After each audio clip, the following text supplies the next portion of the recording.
ಮರ್ಯಾದೆ. ಗೌರವ ಮರ್ಯಾದೆಗಳನ್ನು ಕೇಳಿ ತೆಗೆದುಕೊಳ್ಳುವುದಲ್ಲ, ಅದನ್ನು ಯೋಗ್ಯತೆಯಿಂದ ಪಡೆದುಕೊಳ್ಳುವಂತಹದ್ದು. ಯಾರಾದರೂ ನಮಗೆ ಗೌರವ ಮರ್ಯಾದೆಗಳನ್ನು ಕೊಡಬೇಕಾದರೆ ಅವರಿಗೆ ಉನ್ನತವಾದ ಅಧಿಕಾರವಿರಬೇಕು, ಅಥವಾ ಆತನು ಶ್ರೀಮಂತನಾಗಿರಬೇಕು, ಇಲ್ಲವಾದರೆ ವಿಶೇಷವಾದ ವಿದ್ಯೆಯನ್ನು ಹೊಂದಿರಬೇಕು, ಅಥವಾ ಸುಂದರನಾಗಿರಬೇಕು. ಶ್ರೀರಾಮಚಂದ್ರನನ್ನು ಮರ್ಯಾದಾ ಪುರುಷೋತ್ತಮ ಅಂತ ಹೇಳ್ತಾರೆ. ಯಾಕೆಂದರೆ ಶ್ರೀರಾಮನು ಅತ್ಯಂತ ಸುಂದರನಾಗಿರ್ತಾನೆ.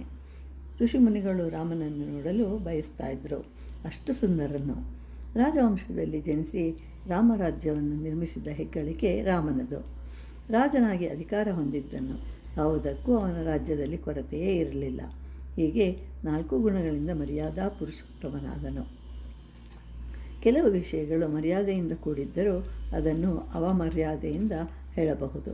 ಅದೇ ರೀತಿ ಮರ್ಯಾದೆಯಿಂದ ಕೂಡಿದ ವಿಷಯಗಳನ್ನು ಮರ್ಯಾದೆಯಿಂದಲೂ ಹೇಳಬಹುದು.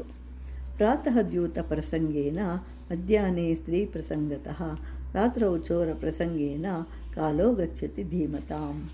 ಅಂದರೆ ನಿತ್ಯವೂ ಪಾರಾಯಣ ಮಾಡಬೇಕಾದ 3 ಗ್ರಂಥಗಳಿವೆ. ಅದನ್ನು ಪ್ರತಿದಿನವೂ ಓದುತ್ತಾ ಕಾಲಕ್ಷೇಪ ಮಾಡಬೇಕು. ಅವು ಬೆಳಿಗ್ಗೆ ಮಹಾಭಾರತ, ಮಧ್ಯಾಹ್ನ ರಾಮಾಯಣ ಮತ್ತು ಪ್ರತಿದಿನ ರಾತ್ರಿಯಲ್ಲಿ ಭಾಗವತವನ್ನು ಓದಬೇಕು. ಹೀಗೆ ಬುದ್ಧಿವಂತನಾದವನು ಚೆನ್ನಾಗಿ ಓದಿ ಕಾಲವನ್ನು ಕಳೆಯುತ್ತಾನೆ ಅಂತ ಹೇಳಿದ್ದಾರೆ. ಇದು ಮರ್ಯಾದೆಯಿಂದ ಹೇಳುವ ವಿಷಯ.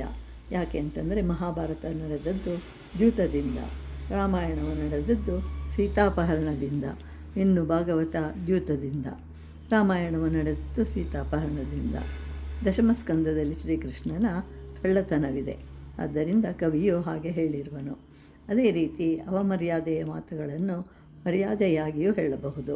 ನಮ್ಮ ತಾತನವರು ಯಾವಾಗಲೂ ನಿತ್ಯಾಗ್ನಿಹೋತ್ರ ಮಾಡ್ತಾಯಿದ್ರು ಅಂತ ಹೇಳ್ತಾನೆ. ಅಂದರೆ ಸದಾ ಸಿಗರೇಟು ಸೇರ್ತಾಯಿದ್ರು ಎಂಬುದನ್ನು ಮರ್ಯಾದೆಯಾಗಿ ಹೇಳುವುದು. ಹಾಗೆಯೇ ಕುದುರೆ ಪಂದ್ಯಕ್ಕೆ ಕಟ್ಟಿದರೆ ಅದನ್ನು ಅಶ್ವಮೇಧ ಯಾಗ ಅಂತ ಹೇಳೋದು. ಮತ್ತು ಚತುರ್ಮುಖ ಪಾರಾಯಣವೆಂದರೆ ಇಸ್ಪೀಟು ಆಟ.